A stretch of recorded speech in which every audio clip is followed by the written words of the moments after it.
Hey everybody, welcome back to the channel. This is Presley, and in this video today, I want to give you my full review for Daredevil Modern Era Epic Collection Volume 2 Underboss.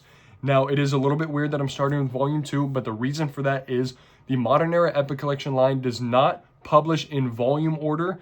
They publish the highly anticipated stories first, so even though this is considered Volume 2 of the 1998 run, this is collecting Daredevil Ninja issues 1 through 3, and then Daredevil 1998 issues 16 through 31. This is the start of the Brian Michael Bendis run, which is the reason why this is the first one collected, because that is a very critically acclaimed and very highly respected run on Daredevil.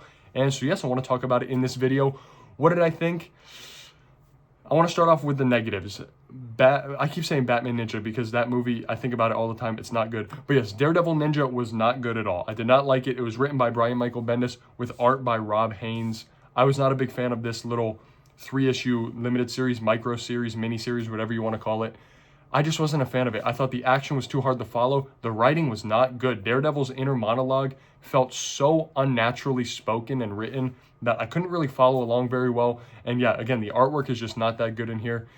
But that was the main complaint that I had with this entire book, because after that, and we start getting into issue 16 all the way to 31, blew me away. Absolutely adored this book.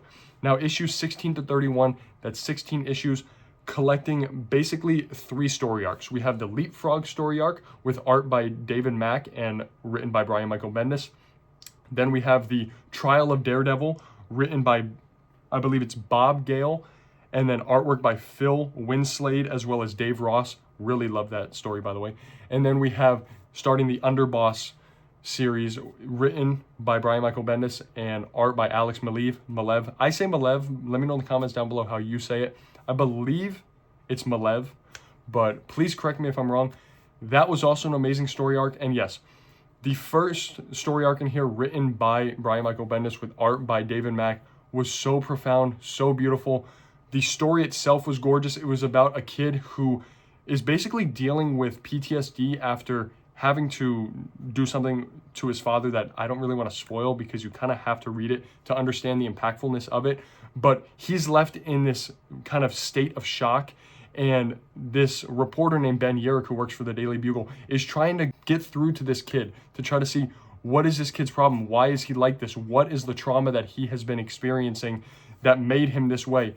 And so he's kind of uncovering this whole conspiracy about what happened to this child, what happened with his father and Daredevil, and it is amazing. The artwork by David Mack is absolutely fantastic, and this book is very much a tearjerker. I haven't read too many comics that make you want to cry, but this one definitely does. It is fantastic, and I had to give this arc a 5 stars out of 5. It was basically perfection.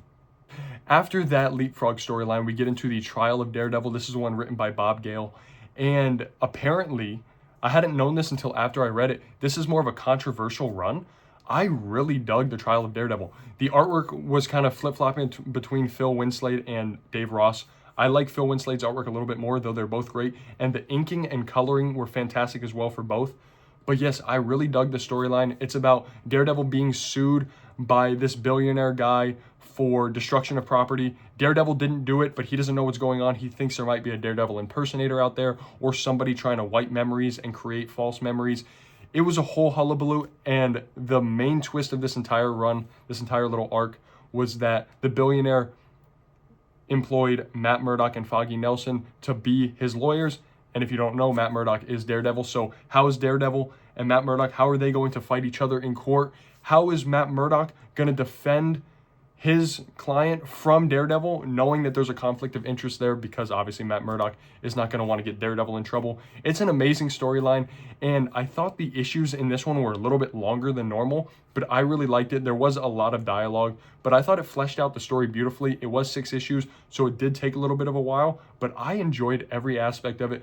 I really like Kate, the lawyer that Daredevil ends up taking up. I think she's a great character throughout here, and I love their little slight romance going on in the background. I think it was really fun. And overall, I don't know what the controversy is about, because I think this was a fantastic arc that I had to give a 5 out of 5 as well, because I loved every second of it. And then finally, we have the Underboss storyline. This is where Alex Malev comes onto the book and really starts the critically acclaimed Brian Michael Bendis and Alex Malev run.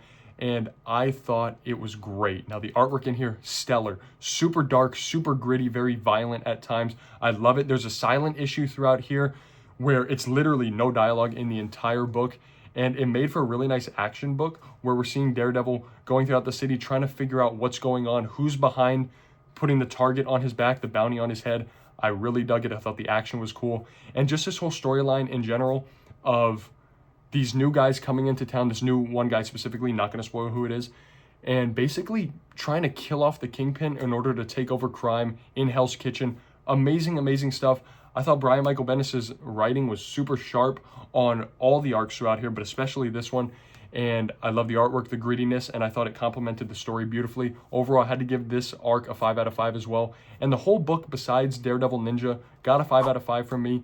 So yes, overall, this book, in total, I'm going to forgive the fact that Daredevil Ninja was even there. And I can't give this book anything less than a 5 because I truly adored all of it.